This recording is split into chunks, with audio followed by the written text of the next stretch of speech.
To induct Tupac Shakur, please welcome Snoop Dogg.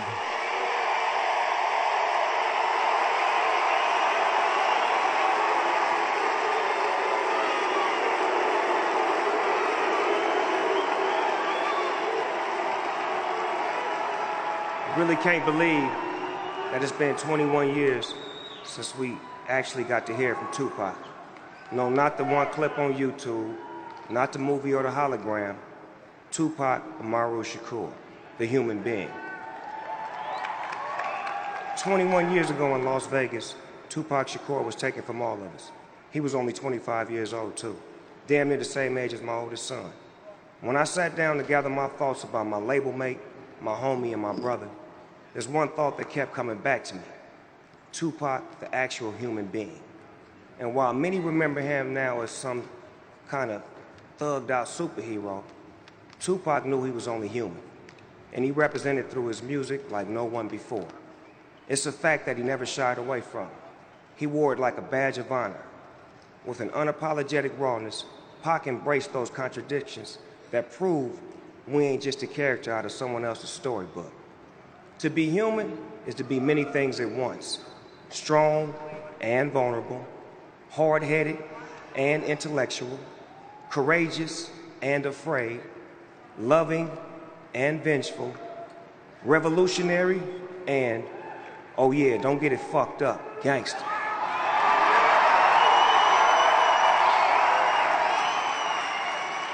So, while we may be here today to celebrate one of music's most prolific and outspoken artists, as he's rightfully enshrined amongst the greatest musicians to ever do it, I'm here to make sure that Pac is remembered the way he would have wanted to be, a strong black man that stood for his.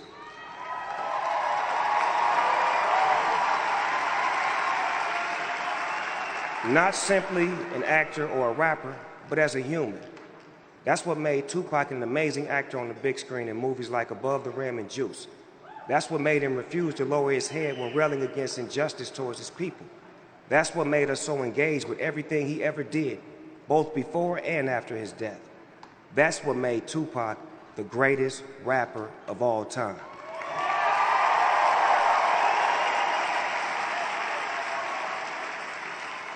But to me, Tupac was first and foremost the homeboy. We shared a whole lot in common. In a way, our journey started together. We were both born in the same year, 1971. He released his first single, Trap, from his scorching first album, Tupacalypse Now, in late 1991. Not even a year later, I would make my debut alongside Dr. Dre on the song Deep Cover. I finally got a chance to meet Pac in 1993 at a rap party for Poetic Justice in LA. And on that night, Pac passed me my first blunt. Yeah, no, for real. That's right, Tupac is the one that got Snoop Dogg smoking blunts. You see, I was a zigzag man before that shit. And we became very good friends quickly thereafter.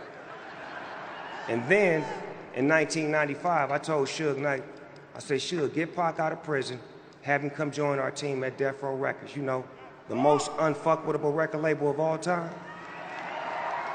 And our friendship there was like player to player. He never had a team before. It was always just him. Now with us, it was like he joined the Showtime Lakers. Dre was the coach, Suge was the owner, and me and Pac, we were the stars on the court making history with every new song.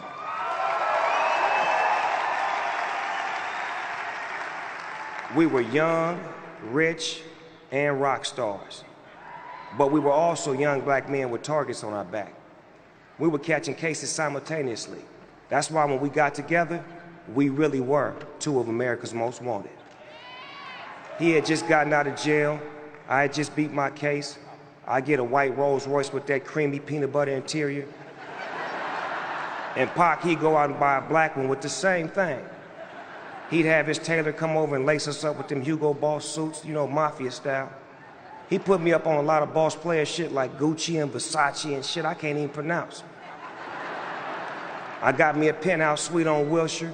Then 2 weeks later, Pac got the one right across the hall from me. Neighbors, you dig? We had no peers beside one another, just two black boys struggling to become men. I never shared this story before, but it really speaks to our journey.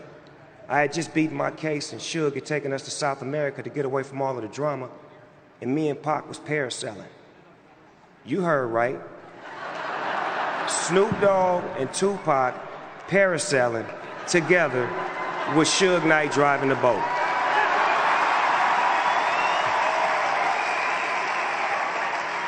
Now, you gotta remember, I had just beat my case and Pac had just got out on bail, so we would have tried anything at this point. Does anybody know what parasailing is? Because we damn sure didn't. Me and Pac was sitting on the edge of the boat with all this gear and shit on, then all of a sudden the boat pulls away and we start floating up in the air. We scared as a motherfucker, damn near holding hands. And Suge ass kept dropping the lever and slamming us into the water like boom. I don't know what was in there. It could have been sharks, octopuses, or whatever. And I'm like, man, quit playing. It was crazy because not only did we think we were on top of the world at that time, we actually were on top of the world. Floating around in the sky. Then all of a sudden, Pac would start telling me about some movie idea he had, about me being the main star. He was saying some shit I wasn't paying attention because I was like, we too high in the sky. We need to get down. I mean, the shit he was saying to me in that moment was different, though. He seen me as an actor. He saw more potential in me than I saw in myself. And it's funny because after he passed away, I started getting a lot of movie roles. And I always felt that Pac was looking out for his nigga, even after he was gone.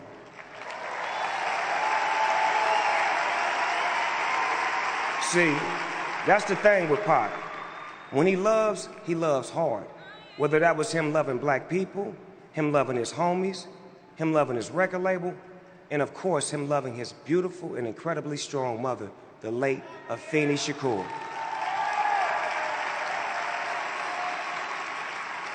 Memories of Miss Shakur are embedded in my mind. Right after I heard Tupac got shot, I immediately flew to Vegas, and I walked in the room and I seen him laid out on the bed with all kind of tubes and shit in him, and I was so weak, I damn near fell over. And his mom came over to me, and she grabbed me, and she held me up, and she said, baby, you got to be strong. And I went and sat next to him and was whispering to him, telling him I loved him and to hold on and he was gonna be okay. And even in that moment, his mom was thinking more about me than herself and showing me how to love strong. I mean, it was amazing that his mama was so strong and loved so hard.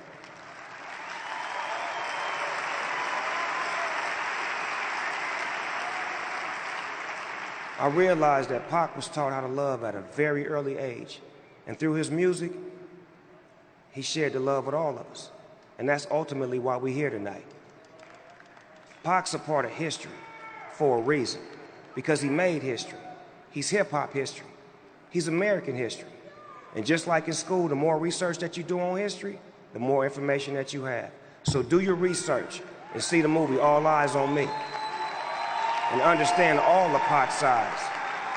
He was much more than you probably think. I'm not talking about Pac the rapper. I'm not talking about Tupac the actor. I'm talking about Tupac the human being. So with that said, we'd all like to officially welcome Tupac Shakur into the Rock and Roll Hall of Fame.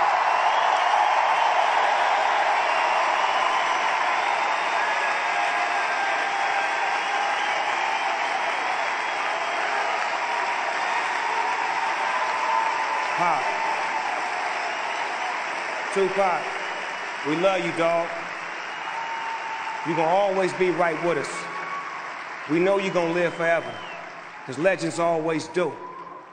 They can't take this away from you, homie. And since my brother is not here in the physical form, I'll accept this honor on his behalf. I love you, Tupac. Welcome to the Rock and Roll Hall of Fame. Thug life.